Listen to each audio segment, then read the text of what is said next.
भाभी आज खाने में क्या बना है? आज तुम्हारी पसंद की सब्जी। वाह भाभी, क्या बात है, आज तो आपका बहुत प्यार उमड़ रहा है मेरे लिए। अरे प्यार व्यार कुछ नहीं है, कई दिनों से सब्जी रखी थी, कुछ तो करना ही था ना मुझे सब्जी का, तो मैंने सोचा तुम्हें दे देती हूँ। अच्छा, तो अब आपका प्यार मेरे लिए एक्सपायरी डेट वाला हो गया? अरे नहीं, सारा टाइम तो मेरे सर पे बैठी रहती है और जाने का नाम भी नहीं लेती है। नहीं भाभी, मैं इस घर की बेटी हूँ। हाँ, इसी का तो फायदा तुम उठाते हो। तुम्हारे भैया जब भी चॉकलेट लेके आते हैं ना, तुम सारी चॉकलेट खा जाती हो मेरी। अरे नहीं भाभी, वो तो मैं इसलिए चेक करती हूँ ताकि चॉकलेट कभी खराब हुई तो, और आपकी तबीयत खराब हो गई तो फिर। अरे भाई, तुम लोग सुबह सुबह क्यों चालू हो गए? फिर से झगड़ा स्टार्ट? मुझे मत बोलो, अपनी बहन को समझाओ। भैया देखो ना, भाभी जब देखो जब मुझे डांटती रहती है। ठीक है, तो फिर आज से मैं तुम्हारी तरफ हूँ। ठीक है, फिर मेरी तो कोई जरूरत है नहीं। एक काम करना, तुम दोनों मिलके ही खाना बना लेना आज से। अरे नहीं नहीं, मैं तुम्हारी तरफ ही हूँ, मैं खाना वाना नहीं बनाने वाला। धोखेबाज भाई हो आप मेरे। क्या बात है, आज बड़ी अपसेट से बैठी हो? वैसे तो पूरे टाइम उछल कूद करती रहती हो, हुआ क्या है तुम्हें? वो भाभी, भैया ने बताया नहीं क्या आपको, मेरी शादी की डेट फिक्स हो गई है। सच में? अच्छा ये तो बता, तेरा होने वाला पति तुझे झेल भी पाएगा?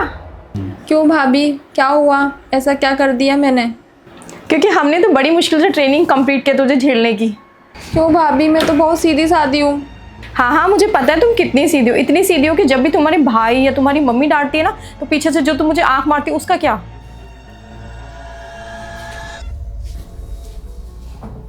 निकी,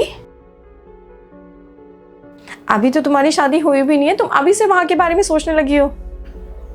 भाभी ऐसी कोई बात नहीं है, बस मैं यही सोच रही थी कि शादी बाद में इस घर से चली जाऊंगी। तुम्हें क्या लगता है सिर्फ तुम्हें ही हमारी याद आएगी, हमको नहीं आएगी तुम्हारी याद? जब तुम चली जाओगी तो तुम्हारे जाने के बाद कौन हमें परेशान करेगा, कौन आके मेरा सिर खाएगा? भाभी आप मेरे पास आके बैठो ना थोड़ी देर। इस घर में बड़ी हुई हूँ मैं, अब पराए लोगों के पास जाऊंगी, उनको कैसे एक्सेप्ट करूंगी मैं? भाभी जब आप इस घर में आई थी ना, तो मुझे लगा था कि आप सिर्फ मेरी भाभी हो, लेकिन आपने मुझे ना अपनी छोटी बहन के जैसे रखा है। तुमने भी तो मुझे कभी फील नहीं कराया कि मैं पराए घर से आई हूँ। अरे भाई, कोई मुझे बता दो क्या हो रहा है यहाँ। अरे तुम क्यों गुस्सा हो रही हो मुझ पे? तुमको तो मुझ पे दया आनी चाहिए। देखो मुझे, मेरी हालत, पूरे दिन शॉपिंग करो, साड़ी लाओ, ससुराल वालों के लिए घेवर लाओ। मुझे लग रहा है ये शादी है कि मेरे लिए कोई सजा। दोनों हैं। शादी के बाद जब भी तुझे मेरी याद आए ना, कभी भी मुझे कॉल कर लेना। और हाँ, रोज़ रोज़ फ़ोन करने की ज़रूरत नहीं है मुझे, सिर्फ महीने में 2 बार ही कॉल करना। मेरे फ़ोन को भी आराम चाहिए होता है भाई। मैं तो रोज करूँगी। भाभी, ननद भाभी का रिश्ता सिर्फ नोक झोंक का ही नहीं होता, कभी कभी रिश्ता ससुराल की याद और मायके का सहारा भी बना हुआ रहता है।